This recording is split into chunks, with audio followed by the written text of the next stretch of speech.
ৰাতিপুৱা 6 বজাতে ৰ'দটো দেখি ভাবিলোঁ আজি এপালি দিব ৰ'দটোৱে। আজিকালি মই যিমান সোনকালে পাৰোঁ উঠিবলৈ ট্ৰাই কৰোঁ, তেতিয়া মানে ভালকৈ দিনটো প্লেন কৰিব পাৰি। আজি প্ৰথমতে ঘৰটো সাৰি ল'লোঁ, তাৰপাছত আকৌ ঘৰটো মুচিও ল'লোঁ। ঘৰটো মুচিব লাগে যিহেতু সদায়, সেইকাৰণে ঘৰটো মুচি ল'লোঁ। তাৰপাছত গা পা ধুই আহিল মোৰ দিনটোৰ আটাইতকৈ গুৰুত্বপূৰ্ণ কামটো, ভগৱানক চাকি দিয়া কামটো। সেইকাৰণে মই আকৌ আমাৰ বাগিচাখনৰ পৰা ফুল তুলি চাকি এগছ দিলোঁ ভগৱানৰ ওচৰত।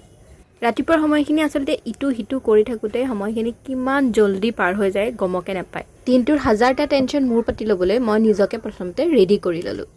তাৰপাছত মিণ্টু আৰু মাৰ কাৰণে একাপ লাল চাহ আৰু নিজৰ কাৰণে টিফিন ৰেডি কৰি 10টা বাজিবৰ হ'লেই নহয়, সেইকাৰণে আকৌ লগালগ ওলালোঁ মেলিলোঁ, তাৰপিছত অফিচলৈ বুলি গ'লোঁ। আজি ঋষিদাৰ বৌয়ে পিঠা বনাই দিছিলে, সেয়া পিঠা আৰু চাহ ৰাতিপুৱাই খালোঁ গৈ। তাৰপাছত এয়া খালোঁ টিফিন, তাৰপাছত অফিচৰ পৰা ওলাই আহি ৰিপ'জত সোমাই অলপ কিবা কিবি বস্তু লৈ আহিলে আৰু ঘৰত চাহৰ লগত খালোঁ। আজিলৈ আহিছোঁ দে, বাই।